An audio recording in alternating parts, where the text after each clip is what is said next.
سیاسی میدان کی ہر بڑی خبر سے آگاہ رہنے کے لیے ہمارے چینل آزاد سیاست کو سبسکرائب کریں اور بیل آئیکن کو پریس کریں۔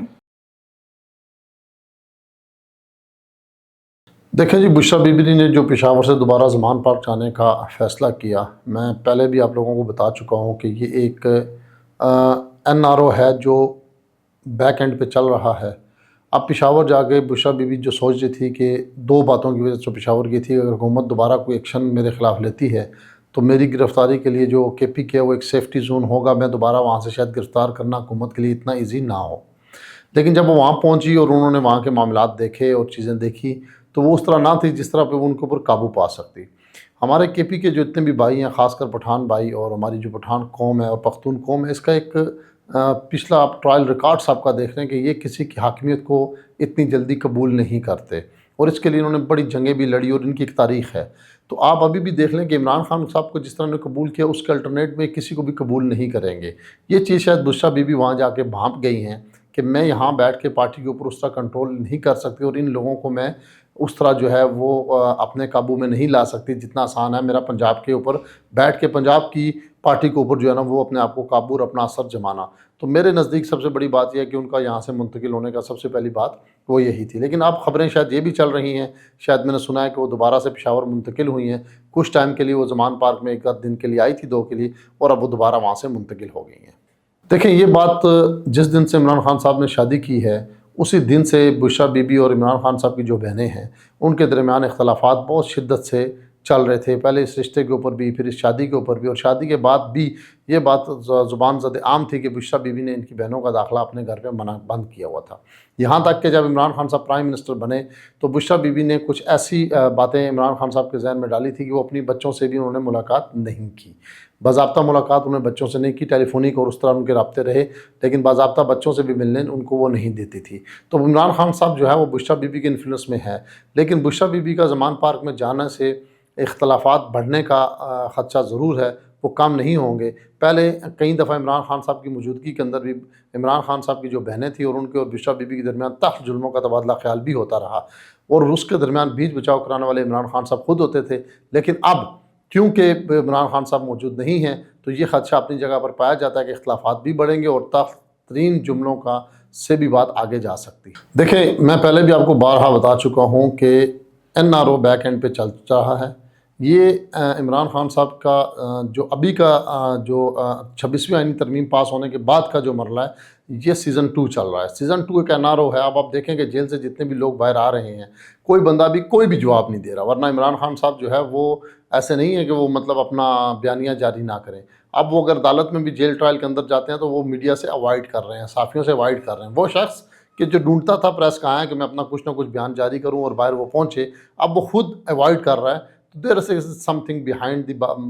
پکچر، کہ کچھ ایسی چیزیں ہیں جو ابھی ظاہر نہیں ہو رہی لیکن آنے والے وقتوں میں ظاہر ہو جائیں گی۔ دیکھیں، پی ٹی آئی کے پاس اس وقت اشتعال انگیزی کو کم کرنے کے علاوہ اور کوئی آپشن بچا ہی نہیں۔ 26ویں آئینی ترمیم کے بعد اب 27ویں کی بھی باتیں چل پڑی ہیں، تو ان کے اوپر دن بدن برڈن اور تلواریں جو ہے نا وہ بڑھتی جا رہی ہیں، جس سے ان کی گردنیں کٹیں گی۔ اب اس وقت وہ جو ہے وہ مذاکرات کا اور ٹیبل کا ٹاک کا راستہ اختیار کر کے ہی باہر آ سکتے ہیں، جس پہ کافی حد تک وہ عمل درآمد ہو چکا ہے۔ این آر او کا اسکرپٹ پہ دونوں پارٹیوں کا درمیان، ریاست اور پی ٹی آئی کے درمیان، خاص کر بانی پی ٹی آئی کے درمیان اتفاق ہو چکا ہے۔ جو سب سے اہم ایجنڈا اور جس پوائنٹ پہ بات رکی ہوئی ہے کہ بانی پی ٹی آئی یہ چاہ رہے ہیں کہ مجھے فیس سیفنگ اور ایک اچھا ایگزٹ وے دیا جائے جس سے میں عوام کے اندر اپنی پذیرائی کو کم نہ کر پاؤں، چونکہ ساری زندگی آپ دیکھیں کہ عمران خان نے سب سے پہلے یہاں سے شروع کیا تھا۔ اگر آپ ان کی ہسٹری اٹھا کر دیکھ لیں تو انہوں نے سب سے پہلے جیسے کہا کہ ایبسلیوٹلی ناٹ کا نعرہ لگا، پھر یا امریکہ المدد کا بھی نعرہ لگا۔ اب آپ دیکھ لیں کہ مولانا فضل الرحمان کو ڈیزل کا خطاب دیا گیا،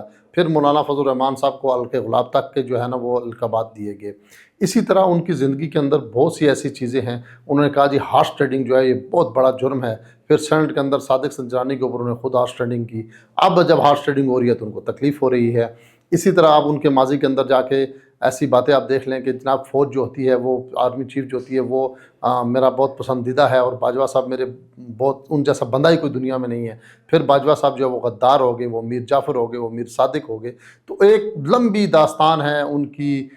زندگی کی، جس کے اندر وہ اپنے کیے ہوئے ہر بات کے اوپر جو ہے نا وہ بات میں مکرتے رہے اور اسی کے اوپر جو ہے وہ پچھتاتے رہے. تو یہ کوئی ان کے لیے بڑی بات نہیں ہے. اب وہ ان ساری چیزوں وہ اس وقت ان ساری باتوں کو اگر مجموعہ اکٹھا کیا جائے تو وہ یہ نہیں چاہتے کہ میں دوبارہ جا کے نارو جس کے خلاف میں بولتا رہا ساری زندگی کہ یہ نواز شریف چور ہے نارو لے کے چلا گیا, زرداری چوری ہے نارو لے کے چلا گیا, اب میں جب خود نارو لوں گا تو یہ میرا میڈیا ٹرائل اور میری پبلک جو فیم ہے اس کو ختم کر دیں گے. اب بات صرف یہاں رکی ہوئی ہے کہ مجھے ایک سیف ایگزٹ دیا جائے جس میں اس چیز کا کہیں ذکر نہ آئے. ابھی یہ بات جو ہے ابھی تک کسی فائنل حتمی نتیجے پر نہیں پہنچ پا رہی کہ عمران خان صاحب کو جو نکالا جائے گا وہ کس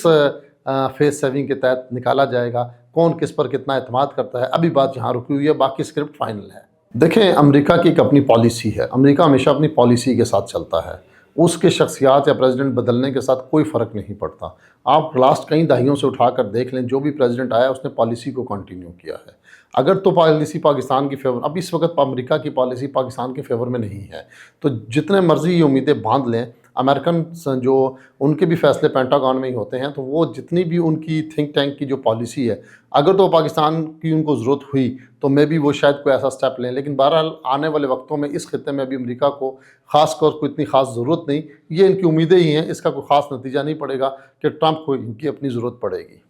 دیکھیں اب الحمدللہ آپ دیکھیں کہ جتنی ریزسٹنس پی ٹی آئی کے کارکنان میں پہلے تھی اب دن بدن بالکل کم ہوتی جا رہی ہے. پنجاب کی حد تک تو بہت کم رہ گئی ہے, کے پی کی حد تک آج بھی موجود ہے. باقی پاکستان میں جیسے پہلے عمران خان صاحب موجود ہوتے جو ریلیاں جلوس اور شدت ہوتی تھی جو 9 مئی کو بھی آپ نے دیکھی, اب وہ نہیں رہی. عمران خان صاحب جیسے پہلے کہتے تھے کہ جی ہماری ریڈ لائن ہے, گرفتار یہ ہو جائے گا وہ ہو جائے گا, اب وہ شدت ختم ہو جا چکی ہے. لوگوں کو شعور آ چکا ہے کہ یہ شخص اپنی بات کے اوپر کھڑا نہیں رہتا. اب جہاں تک انہوں نے امریکہ کی بات کی کہ ہمیں ٹرمپ مدد کرے گا, یہ ان کی ایک خام خیالی ہے, ایک خواہش ہے, ایک نعرہ ہے, ایک سلوگن ہے جس سے یہ ایک امید لگا کے بیٹھے ہیں جس کا کوئی خاطر خواہ نتیجہ نہیں نکلے گا. لیکن اب جو عوام ہے وہ بہت سی چیزوں کو سمجھ چکی ہے, کارکن بہت سی چیزوں کو سمجھ چکا ہے کہ یہ ہمیں لا کر استعمال کر کے ہمارے بچوں کو ہمیں جو ہے وہ ریاست کے اس کے آگے چھوڑ کر نہتے ہاتھوں, اور پھر ہم ریاست و ظلم و جبر کا ہم شکار ہوتے ہیں, اور یہ خود جو ہے وہ کے پی ہاؤس سے ہوتے ہوئے جو ہے وہ بڑے اچھے طریقے سے پشاور پہنچ جاتے ہیں, اور یہ سب جو ہے ڈرامہ ہے اور ہم اپنی زندگیوں کو خراب نہیں کریں گے. تو اس کی کافی ساری جو ہے نا اب الحمدللہ شعور پیدا ہو چکا ہے. اگر ان کو اتنا شوق ہے تو یہ دوبارہ اپنا کوئی احتجاج کر کے دیکھ لیں, ان کو لگ پتہ جائے گا. تو شعور آ چکا ہے عوام میں, مزید ان کو ایجوکیٹ کرنے کی ضرورت ہے جو کہ تھوڑے بہت رہ گئے ہیں. دیکھیں جی سپریم کورٹ کے جو بار کا پریزیڈنٹ کا الیکشن تھا اس میں عمران خان صاحب کا جو حمایت یافتہ کینڈیڈیٹ تھا, اب آپ کو میں اس کی تھوڑی سی پارٹی کے اندر کی کچھ چیزیں بتا دوں. عمیر نیازی جس کو ممبر قومی اسمبلی عمران خان نے بنایا اور ایک بہت بڑا رہنما بنایا, اس نے بھی ووٹ جو ہے نا وہ اس کو نہیں دیا. شیر افضل مروت اپنی خود بیان میں کہہ چکا کہ 30 سے 40 ووٹ میں دلوا سکتا تھا, میں نے نہیں دلوائے کیونکہ مجھ سے کسی نے ووٹ مانگا نہیں, اور میں اس کو مطلب اس قابل اس لیے نہیں سمجھتا کہ وہ میرے خلاف بیان بازی کرتا ہے. حامد خان صاحب نے کل آپ کی مطلب ایک انٹرویو میں کہا کہ میں اس کو بندہ ہی نہیں سمجھتا ہوں اور نان سیریس پرسن ہے. تو اب سلمان اکمل راجہ کے بارے میں بھی آپ دیکھ لیں, اس کے بارے میں بھی ان کے آپس میں کافی اختلافات اور باتیں چل رہی ہیں. شہباز گل نے لطیف کھوسہ کو بھی کہا ہے کہ یہ بھی جو ہے یہ غداروں کی صف میں کھڑا رہا ہے. تو عمران خان نے جن وکلاء کے ہاتھوں میں اپنی